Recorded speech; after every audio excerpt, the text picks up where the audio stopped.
Hey guys, this is Comic Uno, and today I'm doing a review for Batman Bad Blood. And I was lucky enough actually to go to the world premiere of this film, so if you want to go check out the interviews from there, go check that out. But let's start talking about the movie, which right now is available on digital on demand or digital platforms, and then the DVD is coming out on February 2nd if you're interested in the movie. But let's start talking about this movie. First I'm going to do non-spoilers, then spoilers. That's how I do my reviews, so I will let you guys know and warn you when the spoilers are coming. So let's start talking about the plot of this film. What this movie's about from what just was announced, so this is no spoilers, but it's an introduction of Batwoman and Batwing, and also Nightwing becoming Batman, because something happened to Batman. We don't know. I know because I saw the movie, but that'll be for the spoiler portion. But that's what was announced for the plot.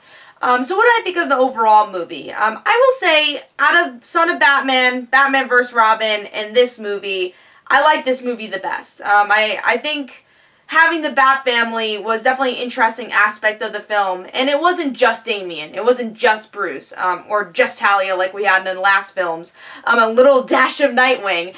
Here we actually do get to flesh out the other characters like Batwoman and Batwing, so that's something I really enjoyed about the film.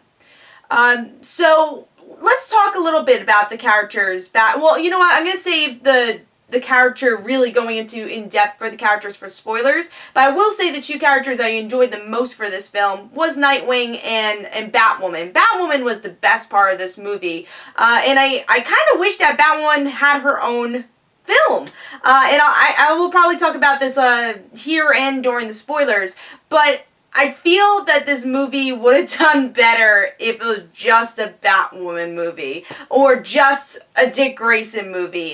There's a lot going on in this film, a lot of plots going on, a lot of stories they're trying to squeeze in this movie, and I think they touched upon Batwoman's past well enough, but I think it would have been even more interesting if this was just Batwoman's film and then done this Bat Family film, because you would have had more I guess, you know, you would have known these characters a little bit more, and you would care about the Bat family even more if you had a Batwing movie and a Batwoman movie, or even a Dick Grayson movie, which I think is kind of coming next, which we'll talk about. And then also Dick Grayson was a great character. I really enjoyed his role here as being Batman, but at the same time not wanting to be Batman. Do I think they could have done a lot more with that, and especially him going into the suit? Yeah, they definitely could have done a lot more with that. That's a little nitpick I had, but it's such a short film they didn't have time. So those are two characters I really liked. The negatives, the big negatives of this film is the plot, honestly. There is a lot going on and a lot of things they're trying to do, and that goes back to my comment of this should have been a Batwing movie, or this should have been a Batwoman movie, or this should have been a Batman R.I.P. movie, and that's it. They're trying to squeeze a lot of stuff here.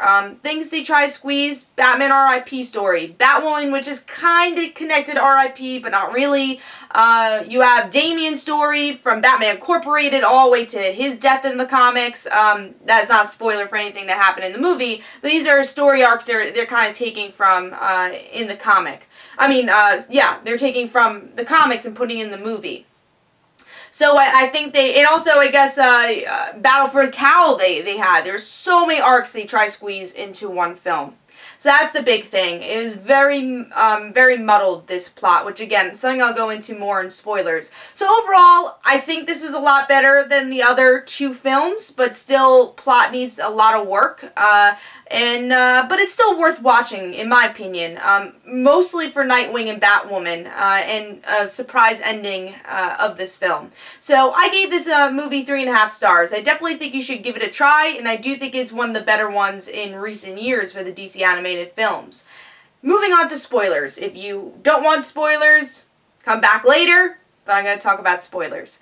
So, going back to the plot, why this plot was very muddled was honestly because of Talia al Ghul. She's used once again in this film. Of course, we understand because of her connection between Damian, of course. And that's also another negative, is that is that they're using Damian so much, and they haven't made the character grown that much. Like, he's pretty much the same brat that we all know from the other films, and you haven't really seen a heart from Damian. And in the comics, I feel like that's something they have done in the past, and why I like Damian. I don't love the character, but when he was first introduced, I hated Damian. And then there are certain comics that are like, oh, okay, I understand why he acts that way. And in the films, they never do that. Like, he has a couple of cool one-liners, and it's like, alright, he changed a little, that he doesn't want to kill people, and he's working more for justice. But how many times can you say, Father, Father, where's Father? Father. That is the whole thing that he says throughout this whole entire movie. And yeah, of course it's interesting to see him not have a great relationship with his mother and a really crazy relationship with his father.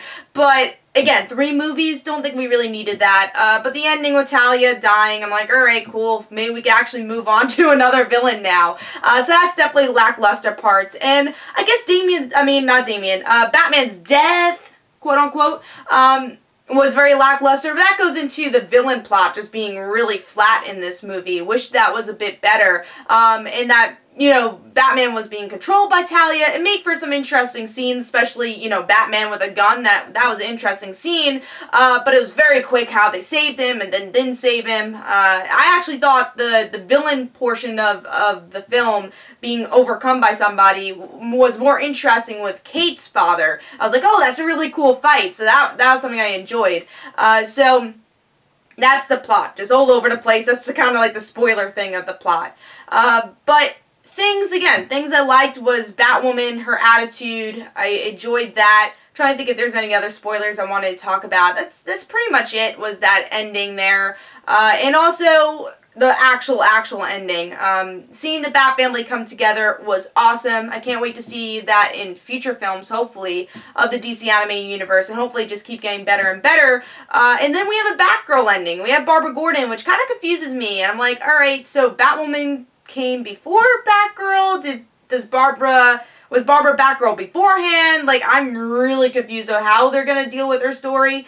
But maybe she was like in retirement or something. That'd be interesting. But I think this is the time where we can actually get a Batgirl DC animated movie.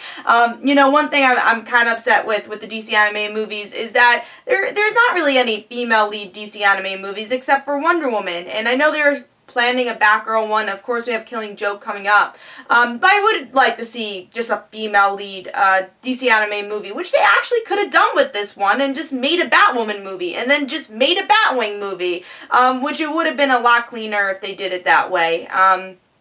So yeah, we'll see where Batgirl goes. I like the ending, obviously, as a Barbara Gordon fan, but I have no idea how she's going to fit into this universe. Also, one little thing I want to talk about because of the future film that we're going to get, which is, what is it, Batman vs. Teen Titans, whatever it is. It's Teen Titans movie coming up.